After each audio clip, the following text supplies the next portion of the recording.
Okay, good morning, citizens. Let's finish out that talk on Venezuela. I'm going to be protesting today, so please excuse any rough edges on this video. We last left off talking about the pretext for the carrier strike group being parked north of Venezuela. The stated goals are to stop the flow of cocaine, drugs. The objective evidence we see is small boats being blown sky high, presumably full of these drugs. And what I want to talk about today is how closely this echoes the 2003 Iraq War. Number one, Venezuela and Iraq both have large oil deposits. Venezuela is actually the world's number one repository of oil. We don't hear much about this because their extraction is much less than what the Middle East is, operationally wise.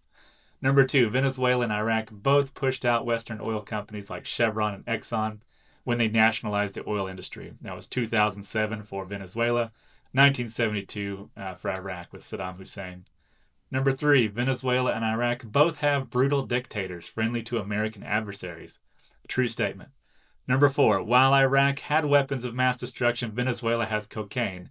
And in this context, we are certainly treating cocaine as a weapon of mass destruction. Listen to the Trump brands talk about how these drugs in these boats can kill millions of Americans. Sorry, side comment, I must protest and mention that it was Purdue Pharma, not Venezuela, right here in our backyard, pushing Oxycontin straight into the heart of Appalachia. Anyway, moving on. Number five, both President Bush and President Trump campaigned on domestic energy independence. Drill, baby, drill. Number six, before the 2003 Iraq War, we saw sanctions and tariffs and economic warfare. Venezuela, we see the same thing going on now with primary sanctions and secondary sanctions for anyone who buys Venezuelan oil.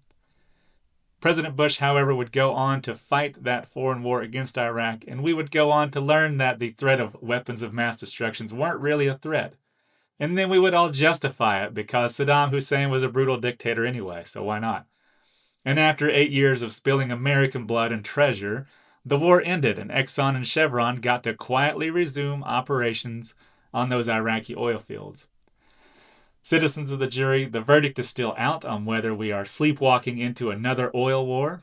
I submit to you that these boat strikes are a beta test to gauge not public support, but public apathy. And so I'll be at the White House today at 3 p.m., and among the many voices screaming for Epstein files and stop ICE, I will be raising mine against yet another foreign war based on oil.